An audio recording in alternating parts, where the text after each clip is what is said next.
Hey, how's it going, guys? I'm Paradoxic, and welcome back to The Flash. We're on season 6, episode 9 this time, on part 3 of Crisis on Infinite Earths. And so far, this crisis has been very enjoyable to watch and very dramatic. And I think they're definitely using the whole multiverse thing and like the Easter eggs and the referencing to their full advantage so far. I think part 2 we had the search for the 7 Paragons going on, the 7 heroes that would stand together with the Arrowverse, also consisting of the Arrowverse characters, to stand against the Anti-Monitor and save the multiverse from antimatter-focused destruction. But we had Kara was revealed as the Paragon of Hope. Kate was later revealed to be the Paragon of Courage, but originally it was meant to be the Bruce Wayne of Earth 99, I believe it was. Played by Kevin Conroy. They got Kevin Conroy to actually come in and actually play Batman, play Bruce Wayne in an exosuit, like a middle-aged Bruce Wayne, pretty much. But in the end, they actually realized that he was not the Batman they were looking for. He was a much darker Batman, one that went off the path, one that abandoned his code entirely and actually had killed people in his his life. And one of those people turned out to be Superman. He actually killed Superman and kept some kryptonite and his broken glasses as a souvenir, and then proceeded to try and kill Kara as well. But then Kate pushed him into an electric generator thing and then killed him in the process. But I think the Monitor said that like finding Bruce Wayne there would lead them to the Paragon. Like not that Bruce Wayne was directly the Paragon. So he later revealed that Kate was in fact the Paragon of Courage. So she is taking some time to adapt to that new role, so that's going to be cool to see her suiting up as I don't think she gets a specific suit, but suiting up with the mindset of the Paragon of Courage. We had a Superman from another Earth. I think it was Earth 76 he was from? Was it Earth 76?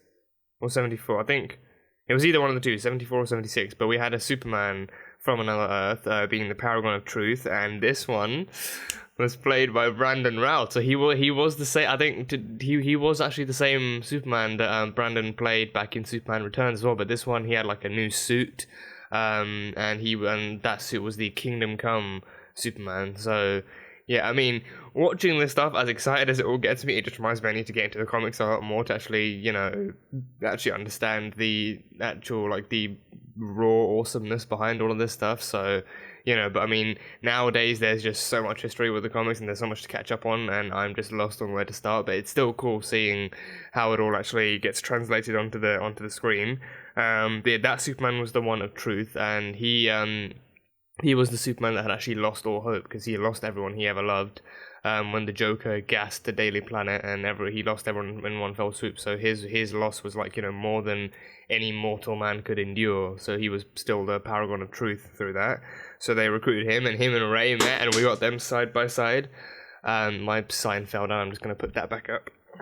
Okay, borders back up.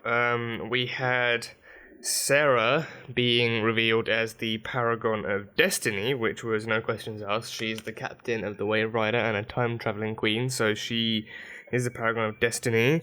And we have remaining Paragons, so 3 more, I believe it is, because it's 7, so we have 4 now, but 3 more. So, I mean, I think it would be more likely that they'd actually introduce characters we've already met. I had a theory that they'd probably bring in people like Wonder Woman or Aquaman or something, but that is highly unlikely because we haven't. I mean, they could, because I think we've had Linda Carter on Supergirl, so but on another Earth she could the Earth with the original with her Wonder Woman could still be another Earth out there, so they could still find her. But the chances, I feel like we got extremely lucky with people like with Brandon we already have him, so getting him on is still something that's more likely. But getting Kevin Conroy on, we got Tom Welling as Superman because Iris and Lois and Clark had to go around finding the Paragon for Superman.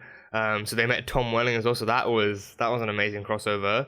And he gave up his powers. He was no longer Superman at all. Because he gave up his powers. I think I don't know if that's how, like, if that's like actually something that was prophesized or happened in Smallville itself, but in this interpretation, he actually did give up his powers, and he had a family with Lois. He had 2 daughters and everything. So yeah, and then the kryptonite that Lex Luthor showed him had no effect at all. He literally plucked it out of his hand and chucked it away into the field.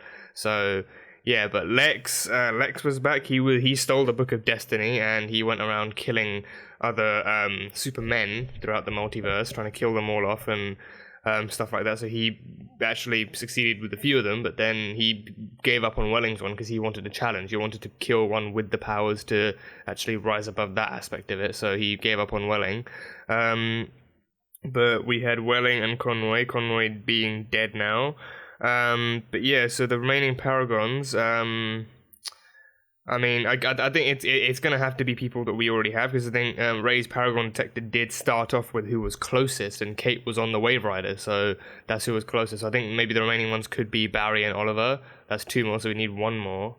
Yeah, so I don't know who that one could be, like, I don't know, I mean, but I think they're going to take time to establish, like, Barry and Oliver as Paragons. But Oliver, he's been resurrected. Barry and Mia hatched a plan with Sarah and Constantine to resurrect him using, another Earth's Lazarus pit. So they went to Earth 18 to North Dakota, and they found, like, 1 Lazarus pit remaining there. But then Jonah Hex was in charge of that one.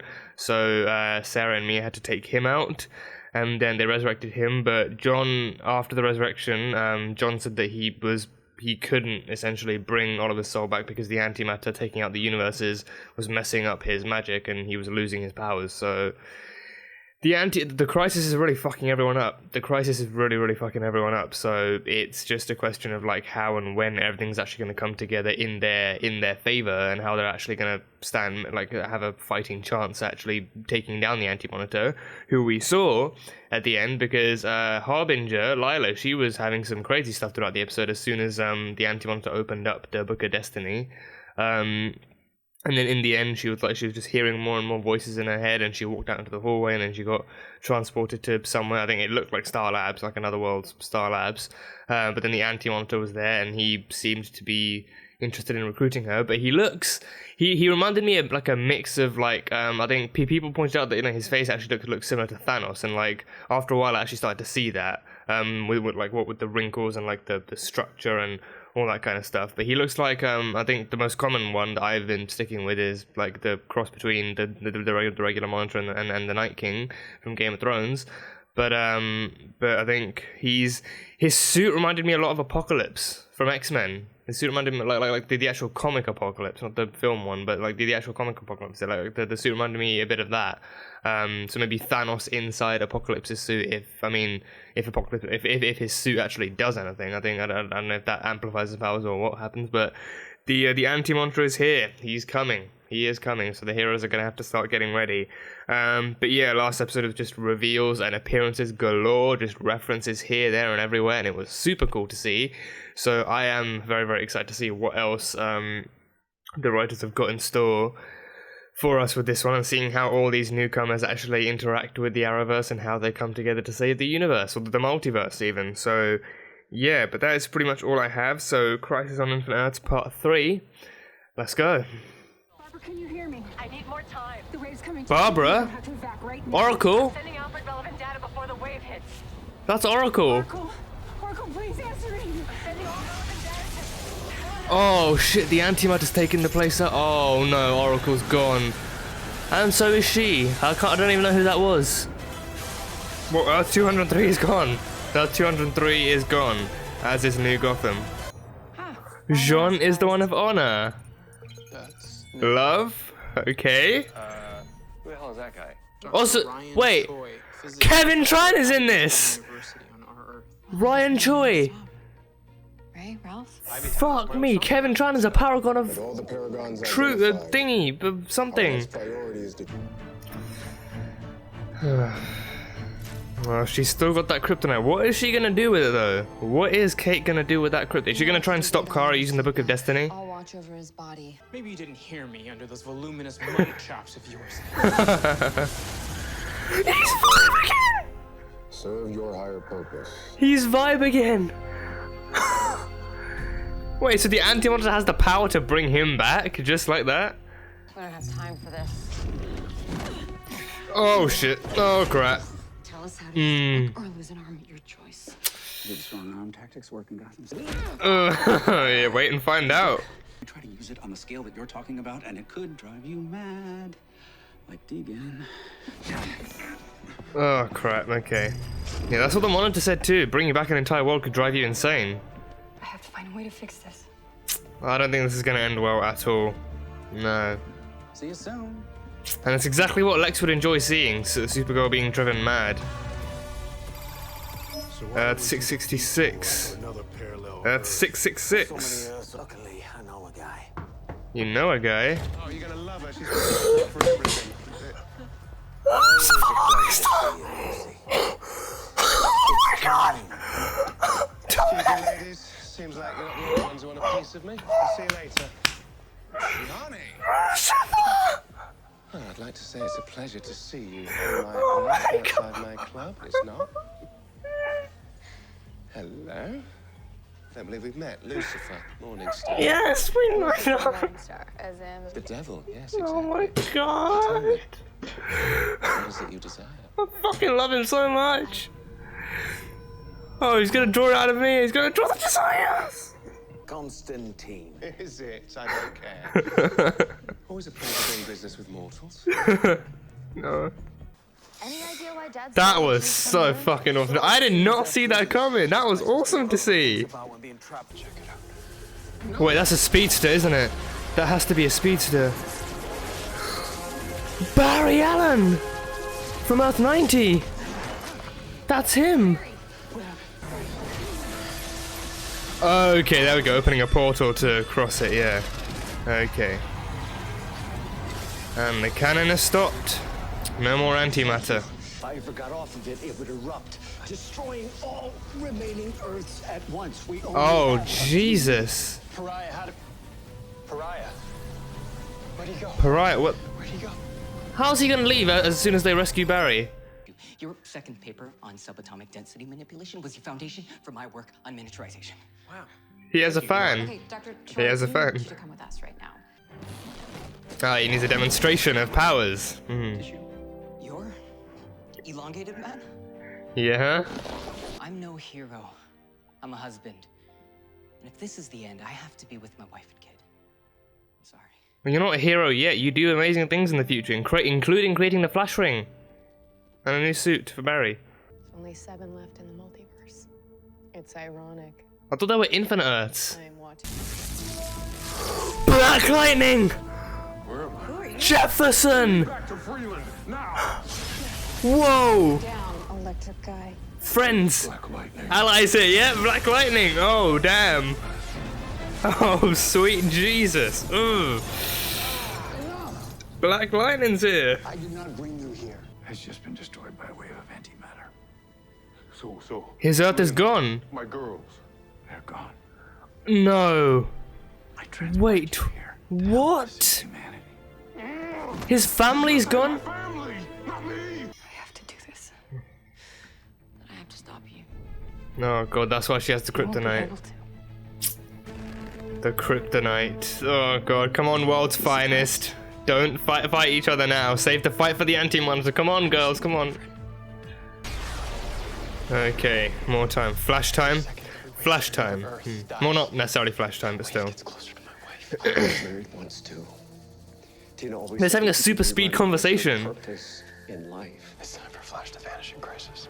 Oh no! No. No vanishing, please. Oliver needs to see. Oh, you need to stick around for Oliver. Whoa! Oh, there he is. Oh, snap! That. Oh, jeez, yeah. Oh, wait, man. Listen to me. He's back. He's back. Okay, that's reassuring. He's back. See, I'm nothing like your husband. You don't have to have powers to be brave. You're human, Yeah. and we have a purpose too. We remind superheroes what they're fighting for. 6 more Earths are gone. This is the only Earth left. Earth 1 is the one. Wait, I'm sorry, infinite Earths. How's there only one left? I couldn't be the hero I am without you guys. Oh, he's really gonna do this? Come on, not now. He deserves a farewell from everyone else. If you play this piece for game long enough, you learn some neat tricks. Damn, he's stealing the speed. The Flash must die in crisis. He never said which one. Oh God! Earth 90 Barry's gonna sacrifice himself. Keep riding the lightning, son. Oh I know you'll God! make us all proud. Oh damn! Oh, and he's reverse running. He's reverse running. A flashback to the original.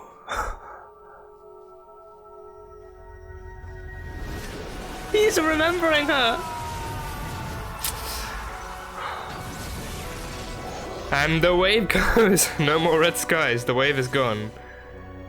As is the Flash. I'm something else. Who's Jim Corrigan? A Spectre. Spectre? Take a hike, Crazy Eyes. I'm sorry, but I have to. Is he gonna? He's gonna become Spectre? It's going to be okay. Was his soul's not coming back? Oh, it's too late. He's already Spectre. And they're gone. Oh, damn it. We should honor their memory and rage against the dying of the light. We take the fight to the anti-monster himself. Scientist, super brain, and ready to help save the universe. How do you guys plan on doing that, exactly? Together. Kara decided not to use the Book of Destiny. Wait, what? Whoa! She has been taken by... Oh, she's possessed. Oh, crap. Oh, snap. This is for my girls. Oh, gee, oh, everyone's going down. Everyone's going down. Whoa! Come on, Manobu, come on. You can do this. Come on. Oh, damn. Did he just kill the did he just kill Manobu? No! He's recreating that wave! He just wiped out Earth 1! Earth 1 is gone. They're gonna fight you. Uh-huh. Means necessary. Their very last breath. Oh, they're taking the fight to the anti-monster himself. No! No! Cal. Clark? What the hell? No, no, no, don't kill him off! Why are we losing everyone? Wait, Lex? Lex? Oh, a little rewrite. He wrote himself in as a Paragon? So, what do we do now? Lex Luthor made himself a Paragon? Someone kick his ass, please. Just someone just break his ass cheeks.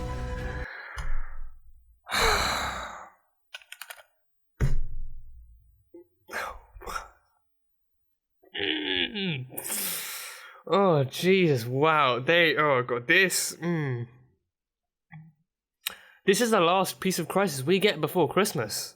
This is the last piece of Crisis we get before Christmas, and it's returning with Arrow and Legends in January.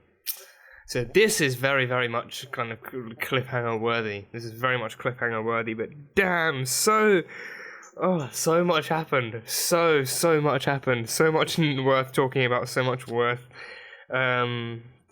just speculating about. Just so much. Okay, so the final three Paragons have been revealed. John is Honor, which makes sense.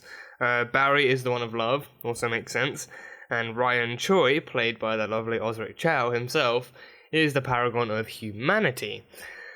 Okay, so, I mean, our opening was Earth 203, which was New Gotham, and we saw, I'm going to go back and see, like, I think a name was probably mentioned, but who that woman was at the beginning, I'm going to go back and see who she actually was, because I don't know, I don't remember a name. I think Huntress. Okay. Okay.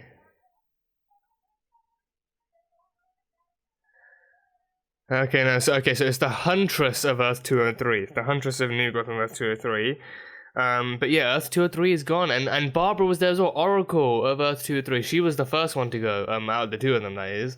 The antimatter wave was wiping out Earth 203, and the communication cut out as what I presume was like the watchtower was vaporized by the antimatter.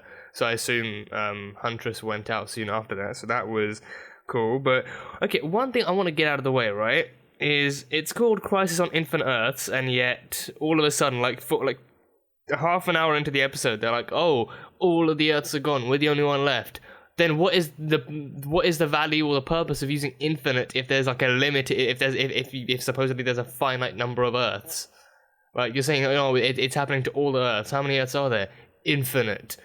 All of a sudden, there's like 7 Earths left, and like we're one of them.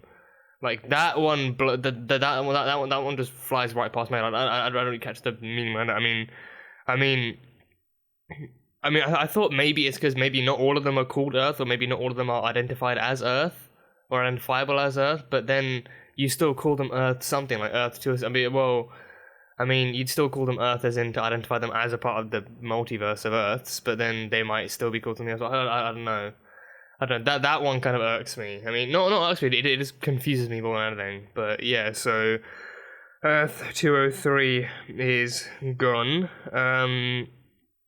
So we saw the source of the antimatter was an antimatter cannon running behind Star Labs underground on Earth 1.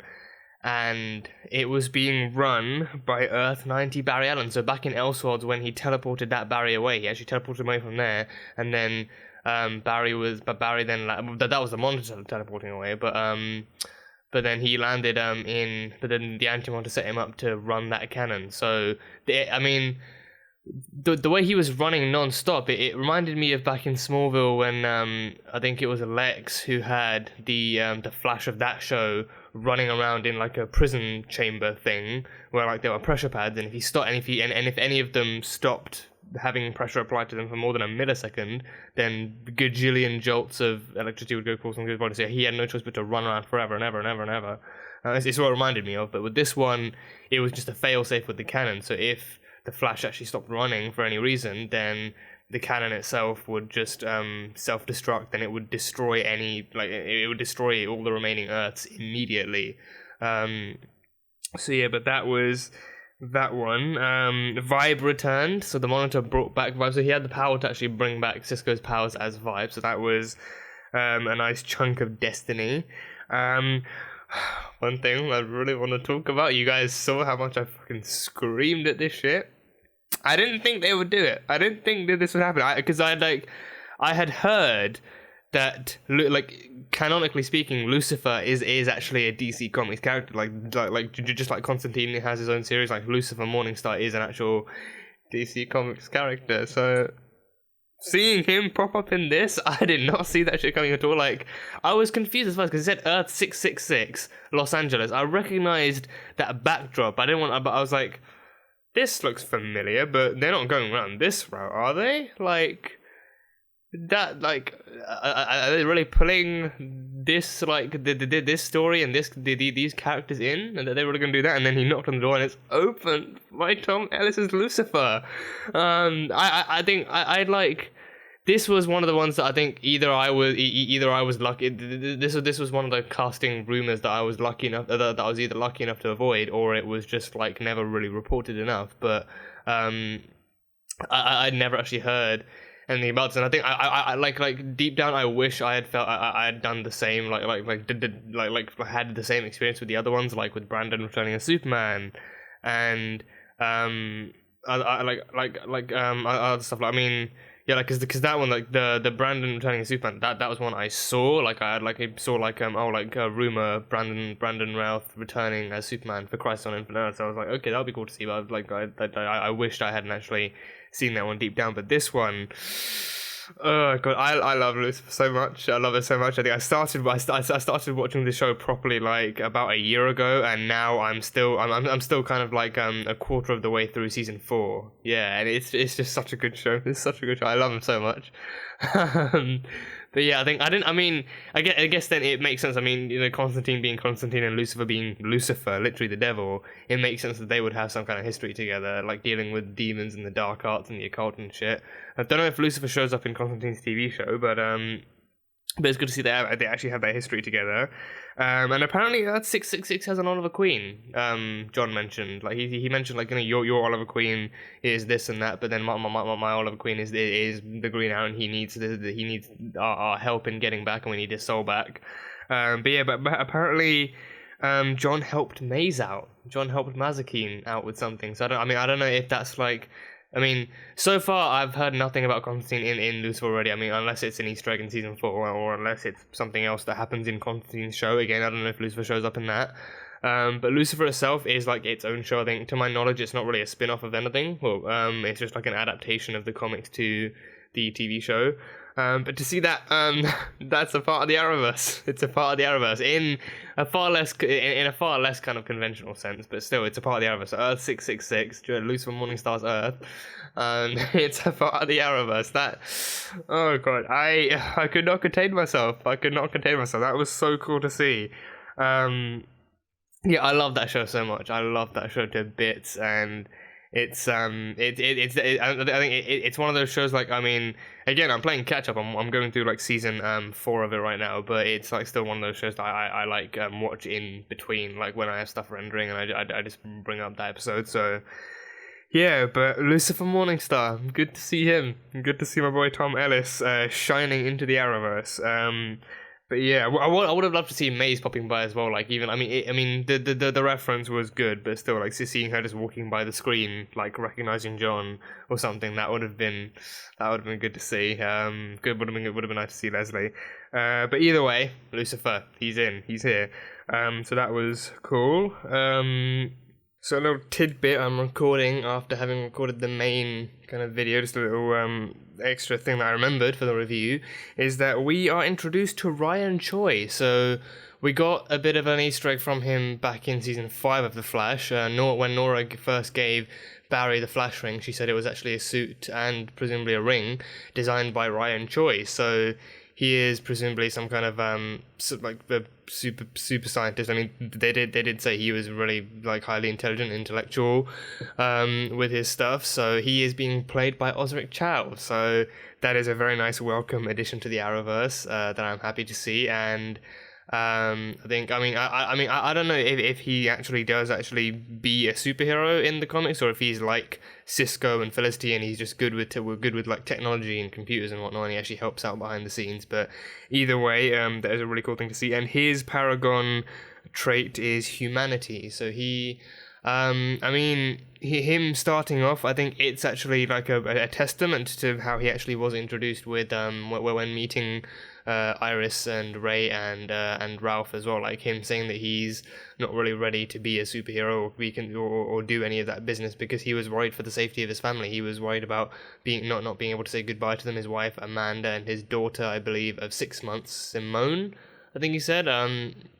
Like, he was worried about not being able to say goodbye to them, like leaving them behind to do this and that, and then just losing them in the process. So, you know, he does, like, he does care more about his family and actually being there for them and being there with them to protect them, as opposed to actually, you know, flaunting any superpowers he might have the opportunity to have or doing any of that stuff. So he does still care about saving the world, but his first and foremost protection is the people around him, the people close to him, you know, like, and he holds them very special, very closely to his heart. So that kind of humanity, actually wanting to protect the people around you and wanting to be with them in the final moments and not sacrificing that for like a chance that might not even, like, for a chance to save humanity that might not even work out, as opposed to actually, you know, using, like, if the chances of loss are higher, then using that to spend your last moments with your loved ones. So he is the paragon for humanity, and Barry is the one for love. He's always been that kind of that person, or he's always expressed a great profound sense of love to his friends and his family, to Iris, to Cisco, Joe, and to Team Flash as a whole, and even outside of that to Kara and Oliver. They're his dearest kind of super friends and friends in general. They've always banded together during these crossovers and always, you know, sworn to have each other's backs and all that kind of stuff. So here's one being love is a very sensible thing, and even Kara saying that Jean is a paragon of honor. So Jean, I mean, yeah, he I think when he started out, he definitely had that kind of, from what I remember, he definitely had that kind of dilemma of being honorable because he ran up, because he fled during the Martian War. Like, he watched his kids die, he watched his family die, and he watched as many other green Martians were slaughtered by the white Martians, and he fled during that time to safety and to refuge. And so for a long time, he kind of held that in disdain against himself. Like, he ran away when his own people needed help, and so he was dishonorable for that reason. But then he actually grew to actually become the Martian Manhunter and fighting to preserve the Martian name and the Martian culture and religion, and using the principles of those religions to actually fight the good fight on Earth with Kara as the Martian Manhunter, and helping her like fight alien evil alien beings. And even when like stuff he knew, when alien races or even Martians that he knew of came into to be imminent threats, he'd use his own expertise, and he would use that to actually build himself back up and actually prove that, you know, he's not the man that he once was. He's not the same man that ran away from the fight, but now he actually stands up and actually, you know, rectifies that kind of mistake. So he is definitely the man of honor. So it's all literal. I mean, it reminds me in some sense of the Mark of Four that Oliver created. I think that one was like compassion, heroism, and two others that I'm forgetting right now. Let me try and look them up. I think compassion and heroism are the ones I know of. Let me look them up. Mark of Four. Mark of Four in Arrow. So the Mark of Four, the four pillars of heroism: courage, compassion, selflessness, and loyalty. So each of the four things that make a hero a hero. So in that sense, I think in that sense, it's definitely there's definitely like a similar kind of similar structure running with the Paragons. Like they each represent something about the hero that makes them a hero, or just you know, like something that they stand up for that definitely represents heroism. So Kara being hope, the one that never wavers, the one that occasionally wavers, but in the end they always still realize the truth, and like they always recognize the light and try and spread that light to everyone else. And then Kate being the one of courage, the one, you know, like the one always wanting to be able to save the person instead of like resorting to whatever just gets the problem solved. Like they she like with Kara especially, you know, always like she wanted to actually, you know, show Kara the truth and actually show her like the logic behind what she was doing, like that she would likely either fail or that she would actually just not make it to the other side, and like something would go wrong, instead of just trying to get the problem done and use kryptonite and just, you know, get it over and done with. So having the courage to actually go the more difficult route, even if it means, you know, facing more obstacles along the way. Brandon Routh's Superman being the one for truth, like truth. I mean, truth, or it just seems like, you know, truth, justice, and the American way has always been one of those like Superman kind of qualities. Like he always strives to be better than he actually is, and he always strives to actually encourage other people to actually be better and be a beacon of hope and truth, and always strive to be the truest version of yourself, and actually strive for those kinds of patriotic kind of qualities. So that makes sense. Sarah is destiny, and I think Ray said this made sense with her being the captain of the Waverer. But I mean, Sarah's being destiny. I think that does. I would say that makes sense. Like hers, I mean, her destiny. What would her destiny be? I mean, what, like being captain of the Wave Rider, leading a team of former misfits to save all of time, and like her destiny being to be that leader and to be that kind of a hero, just saving people, you know, anytime, anywhere, and that kind of stuff, I guess. Then John's being honor, Barry's is love, and then Ryan's being humanity. So seeing Osric Chow being introduced there as a Ryan Choi is definitely a cool Easter egg, and I think we likely will, I mean, given how important he is in the future, him creating all of this tech and creating the Flash Ring as well, I assume he will be continuously integrated into the Arrowverse even after Crisis. So I think that's definitely a really cool thing to see. But it's cool to see people like Black Lightning coming in as well. Like now, I mean, because like he was just like, I think maybe from his I think I heard that there probably was like a Black Lightning episode that tied into Crisis in in a much smaller sense, like the same way with the Dominators thing with like that Supergirl episode. It just showed like the portals trying to open but failing, and then in the end, like in the very last few seconds, it actually showed Barry and Cisco actually coming through into her apartment. So I think maybe it might have been done in that sense. So maybe it showed Red Skies, but then their own like the Black Lightning story was still being continued in its own sense. So I probably, if I watched that, I probably wouldn't have understood shit what was going on besides from the Red Skies. But yeah, now Black Lightning knows that there is a multiverse. He knows that there are other heroes and stuff like that. So he knows he is part of a bigger universe now. And I think that's one of the things I actually like the most about this crossover. That it actually brings it brings all the heroes together in a very, very kind of in a much larger scale kind of way. Like it brings them together in a way that, you know, they knew that they were there before, but now, you know, all the necessary heroes. I mean, we get glimpses of other people like Titans and stuff, but for the most part, all the necessary heroes actually know about each other and about the scale of the universe they live in.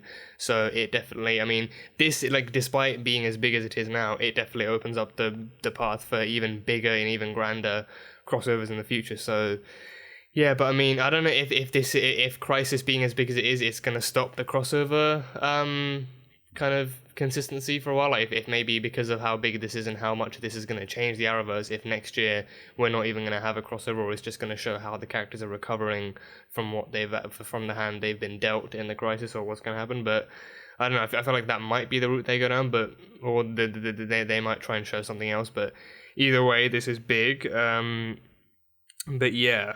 So the Anti-Monitor's motivations have been revealed somewhat. He wants to replace the universe with his own. So he's not, I mean, he seems like not generic, but he seems like very much like an enjoyable villain in that sense. He's not like overly complex. He's just like I mean, it's not. I mean, it doesn't seem so generic. It just seems like a lot less dramatic and a lot less there's not much need for like intense kind of complexity. Like he's someone who thrives off the power of antimatter running through a universe. Like he even said, like, you know, like the more Earths and the more universes that are consumed by antimatter, the stronger he grows. So obviously he wants to get stronger, and also an antimatter universe is one that he can control. So he enjoys being able to control, you know, a reality and a universe to his own like will and to his own liking.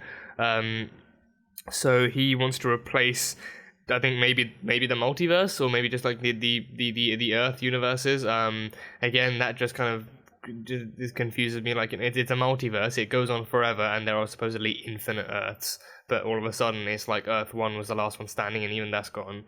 So there are no Earths left in a multiverse of Earths. I don't know. Maybe someone can explain to me in the comments, but I'm not sure. But yeah, he just wants to replace the universe. He wants to replace it with something he can control. He thrives off of that power. So yeah, that was that. We had the journey to Purgatory after Constantine and company got their necessary help from Lucifer.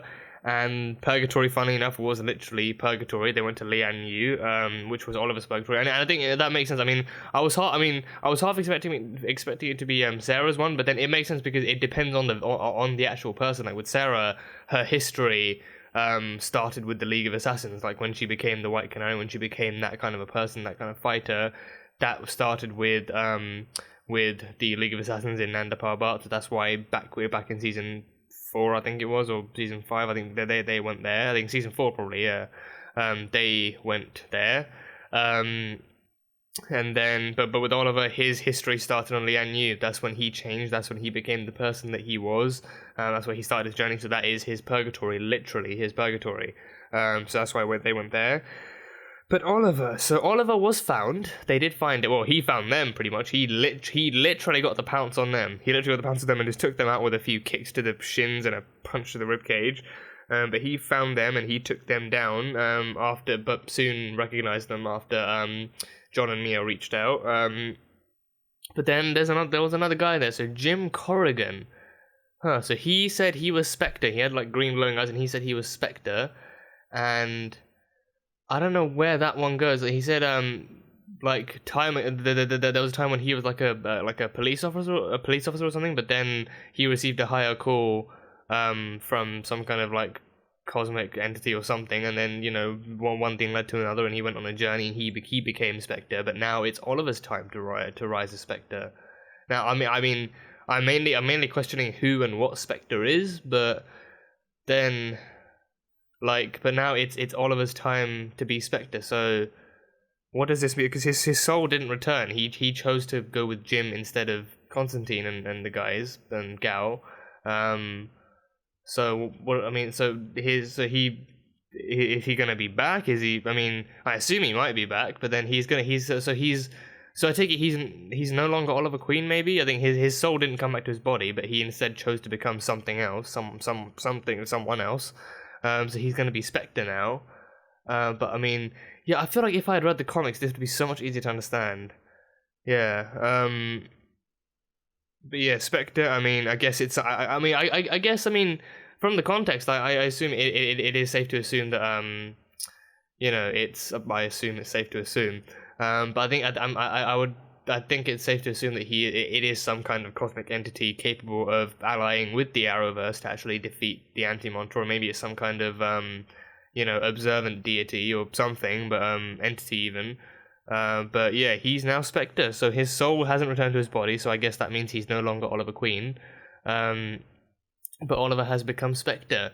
So he is quite literally moving on to further heights. He's becoming something new. So it's his time to shine. So I guess we'll have more information on that when the Crisis returns in Arrow with Arrow in January. But yeah, so Oliver is seemingly no more. Oliver is no more. He is now Spectre. So yeah, I mean, that was interesting to see, but I know literally nothing of the character, so there's not really much I can actually say there. This is literally the first I'm hearing of that name, so there's not really much I can actually kind of theorize on. But he is. I think maybe that's the safest thing I can say. Like, he is no longer Oliver Queen, but he's become Spectre. He's taken on that mantle now. Almost immediately too. Like there was little to no hesitation on his part. That was what I found. Like, the pacing of that interaction was what I found weird. Like, one minute he's actually like recognizing Constantine and Mia and John being there ready to take him back, and in that split second he knows his soul is there, but he needs to return to his body. But then some dude comes out from behind the trees and says, "Yo, what up? I'm a cosmic entity, and it's time for you to take my place. Let's go." And he's like, "Alright, see you guys, I'm gonna be Spectre now." So that was that pretty much. But yeah, I mean, that in the pacing of that was all that really kind of in the moment, and thinking back to it now, like that was all that really bothered me. Like, he was almost immediate to jump to that point, as opposed to actually taking time to say like a good farewell to John and Mia. But again, when Arrow comes, I'm sure we'll have a much more in-depth explanation as to who Spectre is and what Spectre is and why and how Oliver is the new one to reach that mantle. But yeah, that was that. We had the antimatter cannon. So that was supposedly when Barry was supposed to actually to disappear. That was when Barry was supposed to disappear. But I mean, the original article, that one clearly showed, we could see Barry was the face under that mask, like Earth 1 Barry Allen. That was the face under the mask, and that was the one vanishing in the Crisis.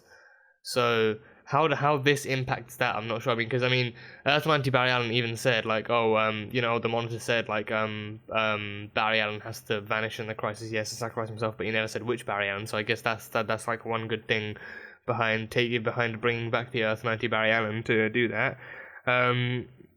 So he sacrifices himself. But I think what got to me was that flashback scene. I mean, needless to say, I've never watched the original Flash, the one with John Wesley's ship. So I don't know. I don't know the full significance of that scene, but I do know it's emotional enough and important enough for them to want to bring it back. And that Barry Allen, Earth 90 Barry Allen, he would want to, like, in that moment when he's sacrificing himself for the greater good, he would want to remember someone and something that he holds close to his heart. So I'm guessing that was, like, a romantic interest of some sort, or like a family member or someone he held close to his heart that he was saying goodbye to. I think because I think in that scene he said like I'll remember you, or like don't worry, I'll remember you, or something along those lines. So he was remembering that loved one in his final moment. So that like the significance of that alone really stood out. So that was identifiable. But yeah.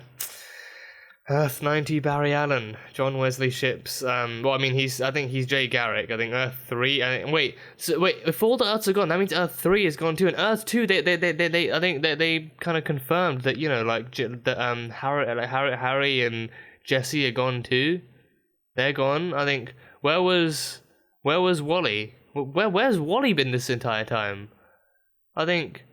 He was with the Legends for a while, and then I just stopped seeing him on Legends. I can't remember where he went or how he left. I just remember him leaving. I just remember him just not being on Legends anymore. Like 1 minute he was there with them, and then almost like the next season he just like bye bye Wally. Like no more Wally. So I don't know where he's gone to, but he's probably dead as well. Probably / likely dead. But then Iris doesn't really question question his presence either.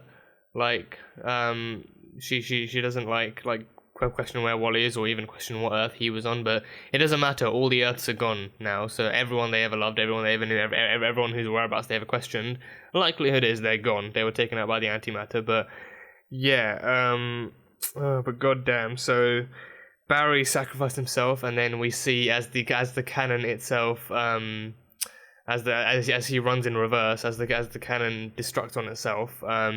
We see the rubble falling down, and then we see the patches of his suit, and then the lightning emblem is still left behind. So, yeah, farewell to Barry Allen of Earth 90. He was a noble warrior. He made a noble sacrifice. He saved Barry and got him running back home to Iris. So, farewell to him. He was a great soldier. But we got him back. We got Black Lightning. Black Lightning's officially part of the Arrowverse now. I think that was one of the more popular questions when Black Widow, Black Lightning was actually started up on the CW. But I think like a common question everyone had was, is this character going to be a part of the Arrowverse? Are we ever going to are we going to see them ever referencing them? Are we going to see them meeting up at some point? So Black Lightning is in crisis, and he's on the Arrowverse, and he officially meets Barry. Barry is the Arrowverse member that he actually gets a proper headstrong kind of interaction with, swapping stories, swapping their origins and their kind of like the tales and like lessons learned from their loved ones. So yeah, Black Lightning, it's another show I have to catch up on. I think I watched like 4 or 5 episodes into season 1 way back when, and then I lost track of it with everything else I had to watch. So yeah, but it seems he's got a new suit. This one definitely, I think, compared to the one I remember seeing in season 1, this one definitely looks new and a lot more kind of sleeker and smoother and more like more techy and stuff. So yeah, but this one he lost he lost everything. He lost Anissa, he lost Jennifer, was that her name? I think the other one, like the Thunder, the one that punched things. I think and Anissa was the other one, the one who we didn't see any powers from yet. But Jennifer, I think her name was Jennifer, but the other one, I think the older one maybe, or the taller one, she was the one that could actually punch stuff, and she got her own suit and everything. And also like yet another LGBT addition to the Arrowverse. But he lost his daughters, he lost his wife. He lost his Earth is gone. Like Pariah said, like, your Earth, your family, like it's all gone. Like I managed to pull you out just in time. So he pulled Jefferson through, but his family's gone. Everything he knew is gone. So yeah, this crisis is really fucking stuff up. This crisis is really screwing stuff up. Like heroes are being brought in, but at the cost of losing their homes. Like they are losing everything they love and everyone they love. Like they are the last ones left, and it's like, just damn, everything is gone. Like people are losing everything. So the crisis is really not pulling back any punches. It's not pulling back any punches. But yeah, Black Lightning is officially, I think he's not necessarily a Paragon, but he is still one of the, like he's still one of the heroes. But at the end, Harbinger returned, and she was revealed to have been possessed by the Anti-Monitor. So I think he used her, and he rebooted that antimatter wave. We saw, like, as the camera zoomed out of the Wave Rider and Earth 1, we saw the antimatter just expanding like a massive cloud ready to engulf Earth 1. So Earth 1 is gone too. Earth 1 is gone too. So everyone on Earth 1, everyone they knew, everyone then is gone and dusted. So that there are, so by their logic, by what they're saying, there is no Earth left. I think because like a theory I had heard before this was they might pull a comic book ending for this and have everyone from every different Earth converging onto one Earth. They might just put everything together on one singular Earth and make the final stand there and then continue the story from there. But with this one, the way they're going now, they're saying all the Earths are gone. Yeah, they're saying like there are no more infinite Earths left. Earth 1 was the final one to go, so now Earth 1's been completely wiped off the map, so everyone they knew on there. Like even all the people they brought from Earth 38 over onto Earth 31 are gone. So like they were like those, you know, imagine those people like being like, yay, finally we avoided the antimatter. We're gonna, oh shit, here it comes again. Just literally avoiding one antimatter wave and then just being engulfed by yet another one. But I think in the beginning they said that the survivors of Earth 38 were like accounted for or something, or that they had to keep looking to make sure that like everyone actually made it through properly, or just to make sure they had a full list. But yeah, everyone else who was on there, I mean, there's going to be some sense of resurrection. I mean, obviously to continue the stuff they have to have at least one Earth or at least a couple of Earths to do the stuff. So I think whether or not they reverse it, whether or not they have to undo it, and then like whether they have to endgame it and like undo everything that's been done is up for questioning. But yeah, like the final battle is yet to come. The final battle is actually yet to come. So, they're pulling out the dramatic stops for this one. They're pulling out all the dramatic punches and stops for this one. But all the Earths are gone. So the Paragons themselves, so Pariah sent the Paragons to their vanishing point. That's what he did. He sent the Paragons to the vanishing point. But then all the remaining heroes, like Kingdom Come, he made it there. But well, I'll get to that one in a minute. But Earth 38 Superman and Black Lightning and Lois and Iris, and all the others, like all the non-Paragons basically, all the non-Paragon heroes, they remained back on the Wave Rider. But then the Wave Rider was wiped out of existence too, and they were taken away by the antimatter, so they all died to the antimatter. So the Paragons are the only ones left. The Paragons of the multiverse are literally the only people left. But then Kingdom Come Superman, he something happened to him. I don't know what he was being rewritten. Yeah, that's what it was. He was being rewritten. Like Lex said that he saw as the Wave Rider was being wiped out by the antimatter, so he quickly fiddled with the Book of Destiny a little bit more. And then he wrote himself in as a Paragon. He wrote Lex Luthor over one of the other symbols of the Paragons. So he wrote himself in. So I mean, what does that mean happened to Kingdom Come Superman? Was he did he take Lex's place? Has he been taken over by the antimatter? I don't know, because I saw the suit and then like for some reason like I thought, oh, maybe he's transforming into Clark Kent. Maybe that's something, like maybe he's losing his powers or something. But no, he's been repelled by that big bald bitch.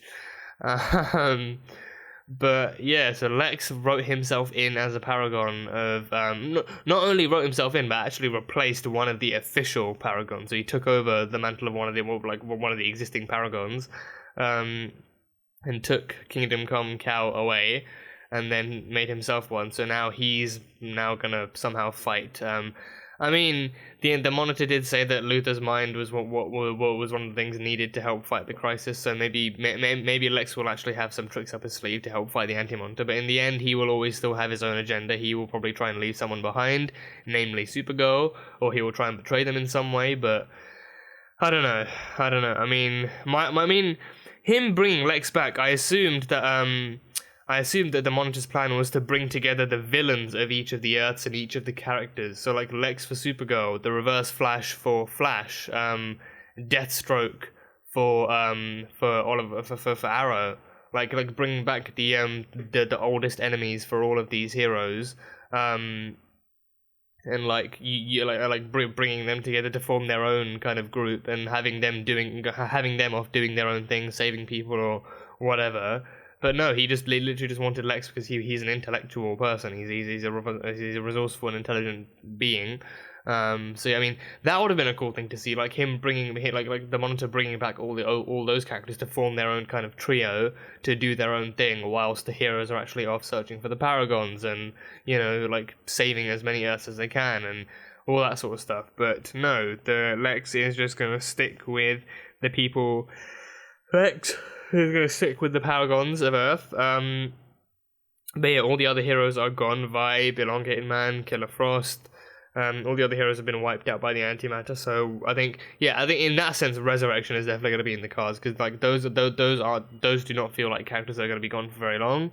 They don't feel like characters who you know could stand to be like gone for very long after the Crisis. I think we're at least in the Legends episode, which I believe is the final episode of the Crisis, they may well come back. They may well endgame it that way, like bring like one action, one snap, or one like thing that they do together to try and bring back all of the Earths and bring back the fallen heroes and stuff like that. So yeah, but damn. So the antimatter's name is Mobius. I think he called him Mobius or Mobius. I think probably Mobius. But his name is Mobius. And the Monitor, something I didn't see coming for him, like a chunk of backstory I didn't see coming for him, was that he actually had a family. He had people, like a home, a family. I think.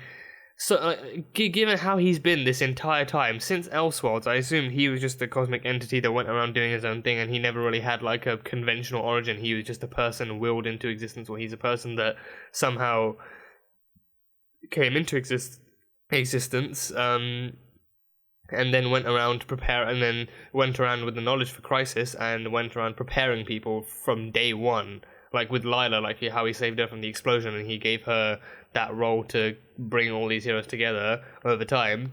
I figured that he was just that kind of cosmic entity. I like it never crossed my mind that he actually had a family, or that he actually had that kind of a more personal history. But he said he did have a family, but he lost them too. And I think he said he lost them to an antimatter wave. I think so. I think that there could be there's a fairly good chance he lost them to an antimatter wave, and that motivates him even more to want to stop the Crisis and to stop these Earths from being taken out. But he actually did have a family. He did have a family, so that was a cool tidbit to hear. But yeah, that's all I've got written down. So from here, where do we go? So they're at the vanishing point. The remaining Paragons. And those heroes, the vanishing point, Sarah said, I think it was Sarah, she said that it was a space outside of time and space, like literally like an area outside of time and space. And like even when the Anti-Monitor asked Pariah where he sent them, he said, you know, even to a place where even you can't get them. So that's where they will either prepare their last stand or make their. I think. Well, there are no Earths left. I don't know how many universes or planets besides from Earth are left in the multiverse that haven't been taken over by antimatter. But I mean, given it's the Crisis on Infinite Earths, the Earths are the main focus. But the other planets are in just as much danger, as proven by Argo City being literally the first planet we see being wiped out. So there are other extraterrestrial planets, like Mars could have been wiped out on Earth 38. We could have lost Megan and Malefic as well. You know, like other extraterrestrial planets out in the multiverse. You know, like they could very easily be in just as much danger as the Earths. So I guess that they will find like a planet, like an extraterrestrial planet of some sort in the multiverse that proves to be strong enough to be able to help them prepare for the Anti-Monitor, and then they will take the fight to him. They will. I am confident of that much. They will take the fight to him and make their stand as the 7 Paragons. So yeah, that one will be cool to see. But yeah, the vanishing point I think is where they will do their preparations. But I think it looks like everything's like I mean it's a space outside of time and space. So like, you know, even visibly, time and space seems very corrupt there. Like we saw like a background shot of it, and time seemed to be frozen with like debris and buildings like broken apart, but still frozen in midair, like as if time had actually stopped them from falling or something. But the vanishing point is where they all are, and that's where they're going to prepare and regroup and, you know, prepare to avenge and also later on resurrect their loved ones. But yeah, wow, that was a big episode. That was a big episode. I mean, it only makes sense for a crossover that they actually make these episodes bigger and bigger and bigger as they go along. More and more eventful stuff happens, more stuff comes along. But yeah, this has blown my mind. This has blown my mind, and more than anything, this is just motivating me to want to find the Crisis comics more and actually find out what happens. But at the same time, I want to keep myself blind and open to the possibility of whatever they could adapt for the TV show. Because again, you know, with the shows and movies, not that they like take inspiration from the comics, but they still craft their own universe with their own stories. They still make stuff their own way. So in that sense, I still want to see how the TV version ends first before going for the canonical comic version. But yeah, I mean, more than anything, it's actually a matter of me being able to find the comics accurately and actually finding the right ones. I think like even with Crisis, there's a bunch of different Crisis comics I've heard. I think there's Crisis on Infinite Earths, there's Infinite Crisis, there's like Preparation for Crisis I've heard. There's like so many different Crisis comics, and there's so many different crises that happen within the DC universe. So yeah, it's going to be quite a quest. It's going to be quite the quest to find the Crisis comics. But yeah, either way, I will track them down, and I will find them, and I will read them, and I will enjoy them to my heart's desire. But yeah, so with the 7 remaining Paragons, I think it's going to be a very, very interesting fight to watch and see how they actually confront the Anti-Monitor. This definitely has Titan feels to it, like Infinity War, like with Iron Man and the Guardians, and with half the Avengers and the Guardians actually going to Titan to confront Thanos themselves. So with this one, it's like, you know, with this one, it pretty much runs in somewhat a similar way. Like, you know, like the Anti-Monitor's main goal is to actually rule over a universe consisting entirely of antimatter. He wants to rule over antimatter universes. So anyone who stands in his way, he will likely be more than happy to actually get rid of and fight. So, you know, in that case, he is bringing the fight to them. He knows that there are heroes who stand in his way, so he is preparing to, you know, be able to face off against any opposition.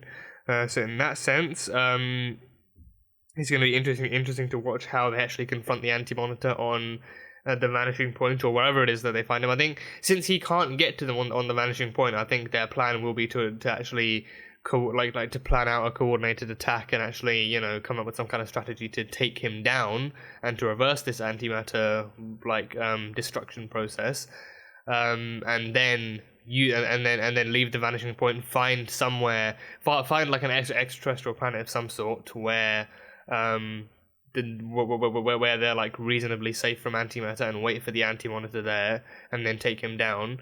But I think the definitely the finale, like perhaps in the end of Arrow or maybe in Legends, like the work will be about actually bringing back everyone they lost and bringing back as many Earths as possible. I think the chances, I think at least one impact from all of this would probably be that they can't bring back every Earth.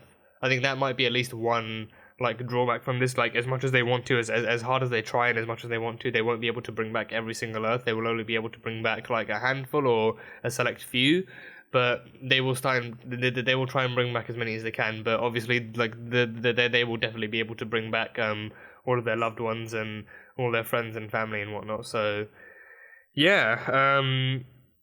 But we did see in this episode, Kara making an attempt to open the Book of Destiny and actually try coming up with some kind of like determination and plan to bring back Earth 38 and Argo and to bring back everyone she loved. But Kate was against it because of what the Monitor said and because of what Lex was saying. I mean, Lex was going to enjoy it. He was going to enjoy watching that happen to Kara. But the Monitor did warn explicitly against it. He said, you know, trying to bring back an entire universe or even just a whole world as a whole, like a whole planet like Earth 38, would very likely drive someone mad, even for someone as strong as Kara. Like her mental state, and especially since she's emotional about it. She's doing it. I mean, you can't blame her for being emotional. She lost everyone she loved, and like she lost her mother in Argo City, so you know she is likely going to be emotional about it. But using emotion as the main driving force, and using that side of you to actually be the main kind of driving force to bring back an entire planet, it likely will like cloud your judgment very much and like not fully prepare you for the power. Because I think if you're emotional about it, then chances are you're going to be in the mindset that, you know, oh, you're willing to sacrifice everything and you're willing to give anything, and like give whatever it takes to actually bring back all those people. But then it takes more from it. But then in the end, it takes more from you than you bargained for, or takes more from you than you're actually willing to give, or like strong enough to give. So it would likely drive her insane and maybe kill her in the process by the end of it, but it would drive her insane mostly, trying to bring back an entire universe. And that's like, I think it's also just a case of like that's like a lot of detail to actually have to process through the Book of Destiny as well. Like, it's an entire planet, what that planet is and how it works and what it's made of and all that stuff, but then the people on it as well. I highly doubt she would bring like Earth 38 just to have it be unpopulated. So that's like 7.53 billion people that the Monitor said back in part 1. So that's like 7.53 billion people she has to remember to bring back as well. And then Argo City, which is likely like another billion, or at least like over hundreds of thousands of people of Kryptonians. And you know, like that kind of detail itself, being driven by emotion, it's not something that's really viable, or it's not something that's really doable. So yeah, and then, you know, obviously Kate being Kate, she sees through that. She knows exactly how emotional Kara is right now. She knows that's not the best way to actually bring back a planet, and she knows that, you know, even then, like, I think maybe with or without the emotion, or like the emotion being the driving factor, bringing back an entire world is still a costly process. It's still, to bring back something of that magnitude, it would still take a lot out of you. It would be like snapping the Infinity Gauntlet. It would be like snapping the stones. Like, you know, with Hulk. With Hulk in Endgame, he brought back all of the Dusted, and that like literally crusted his arm away. So, you know, like that would likely, it would likely be like similar to some after effect of that, but far more mentally for Kara.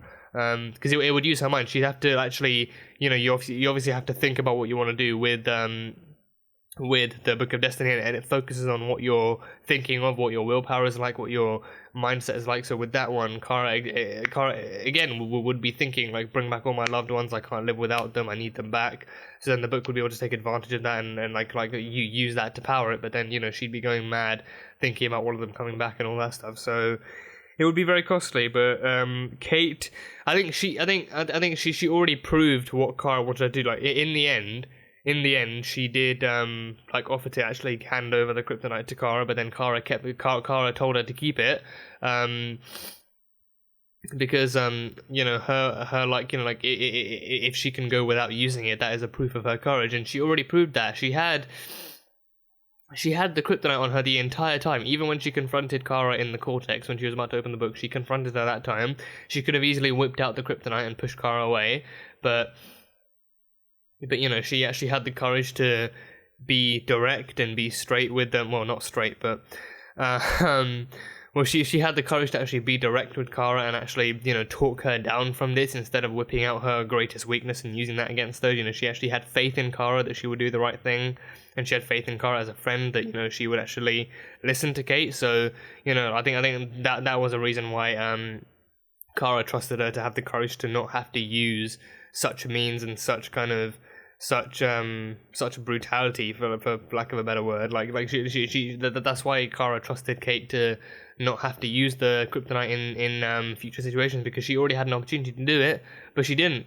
She could have used that kryptonite on Kara back in the Cortex, and she didn't. She actually knew better than that. She knew, like, even as a last resort, she knew that she didn't want to have to go to that, so she tried everything in her book. She tried to talk Kara down, and it succeeded. So, you know, she is resourceful. She is the one of courage. She knows, like, she has the courage to actually stand up to her friends without using their weaknesses against them. She has the courage to actually reach in and, you know, like, talk them down from it as a friend, and as opposed to someone who sees them as someone that needs taking down. So in that sense, she is the paragon of courage, and she proved that. So yeah, that was really cool to see.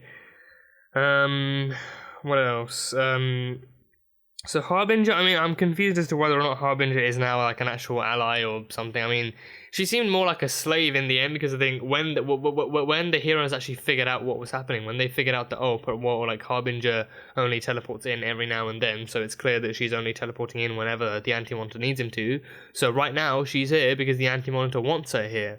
So in that sense, it definitely feels like she's more of like a slave to his demands. Like, even in the beginning, like, even in the last episode, she seemed to be, like, you know, being tormented by the voices in her head, and those voices eventually led her to the Anti-Monitor. So she's not doing this fully in her own control. And even in the end, it's like, you know, Harbinger was she had her mind and body taken over by the anti-monitor. Like the monitor even said, that's no longer your wife. Like, not like, you know, oh, like he didn't say like, oh, your wife has made her choice, she now stands with the anti-monitor. It's like, you know, she fell a slave into the anti-monitor's demands and his control. So yeah, so I mean, I don't know when that happened, or because I think I remember her acting weird when the monitor first opened the digital book of Destiny, like the one that he said was stored in the Legends library, in the Wave Riders library. But then like that's when she first started shaking her head and like acting weird. So that's when it started. But I don't know if it was because of the Book of Destiny or if there was something else that affected her. But I think it definitely grew over time. So she grew weaker and weaker to the anti-monitor's grasp, and eventually had her mind and body taken victim by him. So yeah, that was Harbinger.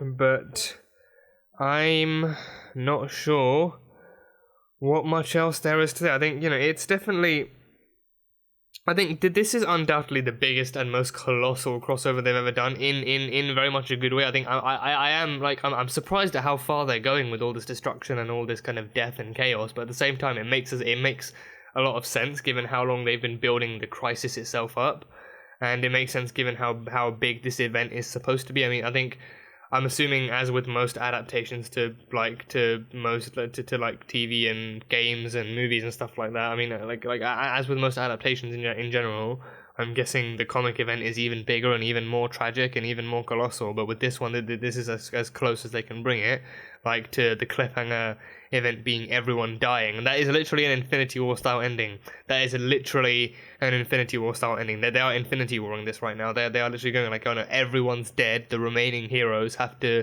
work together to try and defeat the Anti-Monitor. And either in the process or after they have a clear indication that they've actually defeated the Anti-Monitor, they have to work to bring back all the fallen heroes, all the fallen worlds, so all the fallen people, the resurrected have to come back. So I think that that's going to be definitely Endgame style, which I love. I think, you know, that I think it's one of my like one of the things I'm actually like enjoying more about this crossover, the fact that I can actually feel some sense of familiarity with these themes and the way this stuff is being written, and the stuff that I can actually kind of cross-reference it and actually understand it that way. So yeah, it's, you know, it's okay to be a fan of both. It's good to be a fan of both. It's better to be a fan of both because you can enjoy the best of both worlds. But yeah, so that's definitely an Infinity War style ending. Literally everyone dies, and the remaining heroes have to try and work together. Like I mean, you know, for the Avengers it was the OG heroes, but with this it's the 7 Paragons, the key heroes needed to fight the coming crisis and to actually take down the Anti-Monitor. So how they're gonna do the stuff, I don't know, because I mean, they've got, how many superpowered beings are they? I mean, had Lex not taken over, they would have had another superpowered being. But they've got Jean, they've got Barry, they've got Kara. They are the 3 with superpowers. Then Ryan, Sarah, and Kate, and Lex. Now that's the 4 without superpowers. So they've got a good enough mix of superpowered and non-superpowered. But even the non-superpowered, I mean, the non-superpowered ones are there because they can either still handle themselves physically or they are intellectual and resourceful. Like in this case, Ryan Choi and Lex Luthor, they would be the ones who are intellectual. They know how to work their way around their enemies. They know. I mean, well, Ryan, I mean, he's a scientist. He doesn't really have any enemies yet, But you know, like Ryan and Lex, they are both intellectual, so I guess they will still be working on something like some kind of technology or some like transport way to get them to another planet or something. But I think Barry and Jean and Kate and Kara and Sarah, they will be doing the main fighting. But yeah, I think I don't know about that ending with Kingdom Come Superman. I wish they had actually kept them around. I don't know what Lex's game here is, but I think maybe having more brain power on the team could prove useful. It could prove useful, but I mean, I don't know why he couldn't maybe just transport himself onto the thing. Like maybe like, why not make it 8 Paragons? I mean, given his hatred for Superman, it makes sense that he would actually want to replace Superman. Like that is his thing. He wants to be better than Superman. Like his his ideology is that he is the greatest man to live. He is like the man on top of the world, on top of the mountain. But then Superman comes down from the sky, like a man who's literally a god, or quite literally a god. So he wants to one up Superman in every way possible. So it makes sense that he would never want to fight alongside Superman. He would rather fight instead of Superman. He would fight in Superman's place and actually prove himself to try and to actually be somewhat of the better man. So that one makes sense. But I mean, you know, like in terms of strength in numbers, it would make more sense for him to actually just change, like use the Book of Destiny to change the law of that and like make it 8 Paragons instead of 7. But again, it's Superman and Lex Luthor. They're always going to be fighting over something. So yeah, but we will see exactly how the Paragons fare against the Anti-Monitor in the next in part 4 of the Crisis coming in January. I don't know if I can wait that long. Like January, I mean, it's literally next month, so I've not got very long to wait, but still, it's like, I mean, January starts in 3 weeks. January starts in 3 friggin' weeks, so I don't exactly know how the stuff is going to go down, but it's going to be interesting to watch. So this has been an interesting birthday week for me. Like with Crisis, with Crisis coming in this hard and this strong. It's been an interesting thing to actually watch unfold and see how it gets more and more climactic and more like dramatic and tragic and just overall just mind-blowingly amazing, like this quickly. But they are definitely moving fast and they're moving strong. Like everyone's aware of their part to play. Everyone's aware of the situation, so they're just moving ahead with the story at full speed and bringing stuff in. So it's interesting to see. But yeah, so Journey, Oliver, so he becomes Spectre. I mean, I wonder if maybe we'll actually see Oliver as Spectre in some fashion in the next episode. In the Arrow episode, it would only make sense for Oliver to return as Spectre. I mean, probably Oliver to return as only Spectre and not Oliver Queen is the Spectre. For the Arrow portion of the crossover. So I'm going to be interested to see how that stuff comes into play and to actually learn what Spectre is, because I'm still clueless on what Spectre actually is as a character or as any kind of entity or what that means for Oliver. But yeah, that's pretty much all I have from this episode. I am racking my brain for more stuff to talk about, for more stuff to actually think about that happened, but yeah, that is my main kind of theory. So they're going to fight the Anti-Monitor as the remaining heroes, and they're going to work to take him down. Maybe they'll defeat him, and I don't think they're going to kill him, but I think maybe they're going to defeat him and have him restrained somehow or contained in something. And then they're going to spend the rest of the crossover likely maybe using Spectre. Maybe they'll enlist Spectre. And if Pariah's still alive, then Pariah's help to actually restore all of the Earths. And again, I think, you know, like the restoration of the Earths, it likely. Hold on, hydration. God, my throat's so dry. But yeah, I think the restoration of the Earths will. I still stand by that theory that they won't be able to restore all of the Earths. I think that will be one of the other aftermaths, the after effects of the Crisis. Like the crisis took away all of the Earths, but at the end of Crisis they won't be able to resurrect all of them. They'll be able to resurrect like a select few or like a handful, or the ones that will actually really matter, or like in some regard the ones that will be somehow deemed important going forward after Crisis, and stuff like that. So I think maybe not everyone will get their Earths back, or maybe they could still go that singular Earth route. They could bring back one Earth, be it Earth, I think presumably Earth 1, where everything started. They could bring back that one Earth and have everyone converging onto that, and then the story the story converges onto that, and then it continues on there. So then we see after Crisis how the Arrowverse runs from there.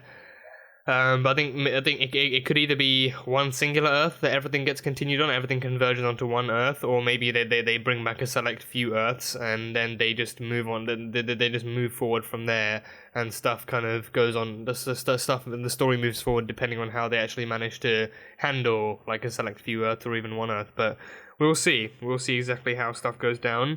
But yeah, that was a great episode. That was a great continuation of Crisis. Good to see it. Good to see so many familiar faces being kind of introduced into the Arrowverse, and so many familiar faces being brought in and brought back. Some great Easter eggs, awesome Easter eggs. But yeah, but I mean, Barry himself, he changed Crisis. He changed his destiny. He changed his destiny in Crisis. He changed his the Flash vanished in Crisis. So I mean,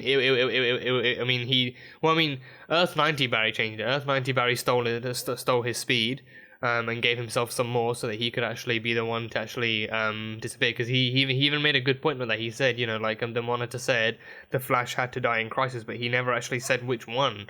So that does stand in testament to being a good point from that Barry's side. So that Earth 90 Barry is gone. I think that is the OG Flash. That is pretty much the OG Flash. So original Flash gave his own life to destroy the antimatter cannon, but I think in the end there was still, like, given how long the antimatter crisis had been going on, and given how much antimatter there was already in the universe, the Anti-Monitor was able to use Harbinger to summon at least one wave and to actually bring that on, because it was going around all the other universes. It was like, you know, like I think the way it worked was like there was one cannon, but it was still sending multiple waves over all the universes, taking out all the Earths. So, you know, he was still able to summon some antimatter left over from what the cannon produced and actually bring that one in to wipe out Earth 1. So yeah, that was a really eerie that was a really creepy shot too, the way it showed, like the way it showed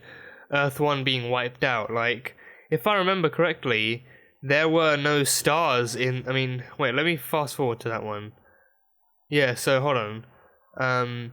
Okay, so that's a really creepy shot. It just shows the camera zooming out of Earth 1 and space as a whole, and then the antimatter wave comes along, and then the antimatter wave wipes out that Earth. It wipes out Earth 1.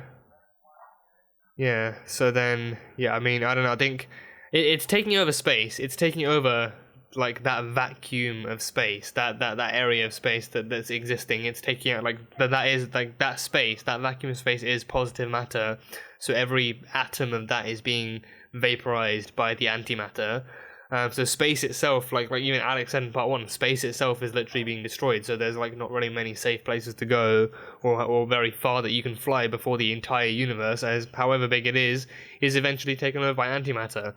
So yeah, but that was a really creepy shot, and I thought, like, at first I thought, like, as it was going, like, I mean, chances are it is, because again, it's taking over space, but I thought in that shot itself, it showed stars in the distance being destroyed by the antimatter, like stars themselves going out and being vaporized, but I don't know, I mean, realistically, well, I say realistically in a comic book show, but I mean, thinking about it, that is also something that could very much happen. Like, it's not just Earths, it's other extraterrestrial planets, other bodies of rock and any positive matter, so literally anything that exists is being wiped out, so that makes sense. But yeah, we will see exactly how the story continues on Crisis on Infinite Earths Part 4, and how everything goes down, and how all our characters band together to fight the good fight, and how the Paragons fare against the Anti-Monitor in Arrow. So yeah, that is pretty much all I have from this episode. Great episode, great to see it being continued in big ways, and looking forward to seeing what more is to come. But yeah, that was The Flash Season 6, Episode 9, titled Crisis on Infinite Earths Part 3. So thank you guys so much for watching this video. If you guys enjoyed it, then salt and burn that like button. Comment on what you thought of the episode and what you think is coming up next in the Crisis and how you think the story is going to be continued. The uncut reaction for this will be up on Patreon, so feel free to go check it out. And yeah, that's it. So, I will see you guys next time.